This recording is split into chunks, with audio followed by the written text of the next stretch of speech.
Welcome to Campus Crossroads. I hope you enjoyed watching my earlier videos. Some of you have contacted me via email with some questions, and I was happy to help you.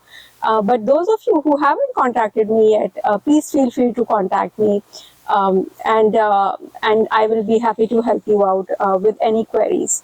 Today, I would like to share some tips with you on how to succeed abroad. The first and the foremost important tip is perseverance. Applying for PhD programs or master's programs or undergraduate programs in US or any other country, it's a long procedure. You have to apply, you have to write essays, you have to apply for visa, you have to sort out funding issues.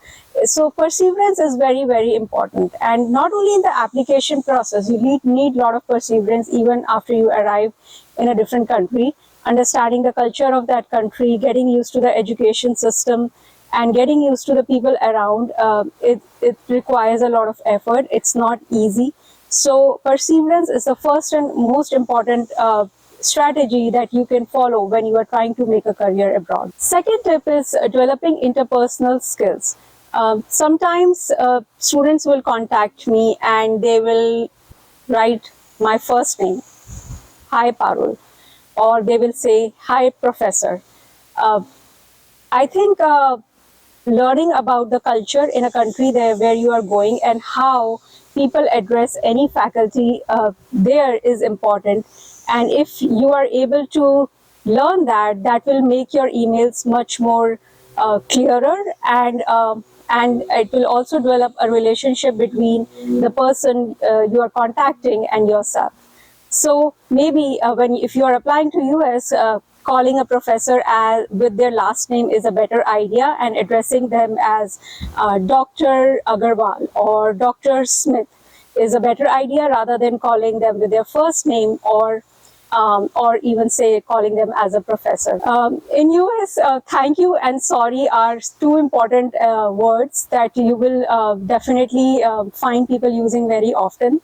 So learning those is important. I have seen when I came from India, it was tough for me. I was not used to saying thank you, sorry quite often, and it may be because of the language change as well, right?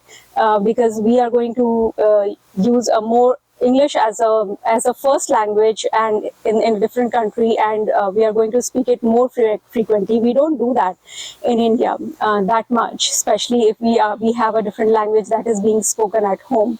So using those words, those gratitude words of thank you and sorry more often, and being polite is important to develop those interpersonal skills. Also, if you are applying to a new country, getting familiarized with the culture there and the language is important. A part of the language you will get familiarized with when you are doing your TOEFL exam or you are giving your IELTS exam. It's no different.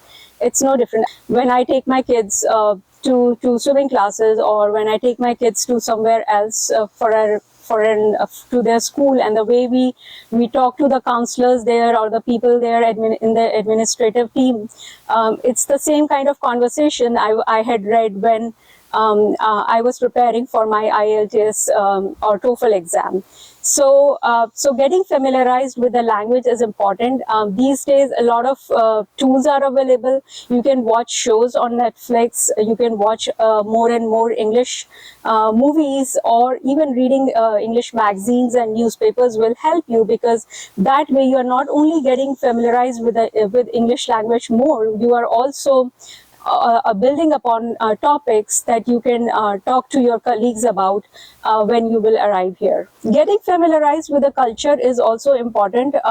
Again, like I said, it depends upon the country that you are going to. If you're coming to US, maybe watching or movies or Netflix shows can be one way. Other way could be searching on the web browsers and learning about the US culture. One key element is that people here work very hard from 8 to 6 p.m. I know that in countries like India, we are not used to wake up that early, or we are not used to start working that early. So that's a culture here. They will definitely work very hard from 8 to 6 p.m. So it's good, always good to know. So even when you will come to the university, you will see that your professors are coming 8 a.m. or 7 a.m. and starting their work at that time, and then leaving their work at 6 p.m. Even though the culture is not to work on weekends that much, but still, if work requires, then the culture is to work on the weekends too. But weekends are generally off, which may not be a norm in India or in Indian schools and colleges. Another tip is to network. Network hard. Network hard with your alumni in India, your friends, your peers, even your family members. Once you arrive here, you will understand the importance of networking. You are in a different country, you don't know anybody here. So that networking is going to help you not only in your professional life, but also in your personal life, because you will be away from your family, and networking will help you to develop that friendly environment that you will be probably missing once you are away from home. Last tip is to work hard for your academic performance, for your part-time job, and also for volunteer services. Academics is going to be a little different here. It's less, or I would say not at all memorization. It's more applied. So learning about that, how it works in at least in US or in other countries, will be helpful. You can also think about getting some volunteer opportunities. Volunteer work, I know that it may sound redundant, that why should I work for free for somebody, but believe me or not, volunteer work always ends up in something fruitful. So never hesitate if you get a volunteer opportunity to work under a professor and to gain some research experience or some other kind of experience of maybe using a statistical software. Never hesitate to take up that opportunity and get it done. Also, finding a part-time work is beneficial, because it not only pays you the stipend, but it also helps you in understanding the work culture here, and also develop some networking, which can help you later in your professional career. So with this, I would like to end the video for today. And if you like this video, please press the like button, subscribe to my videos, and if you have any questions, write them in the comment box, and I will see you soon next time.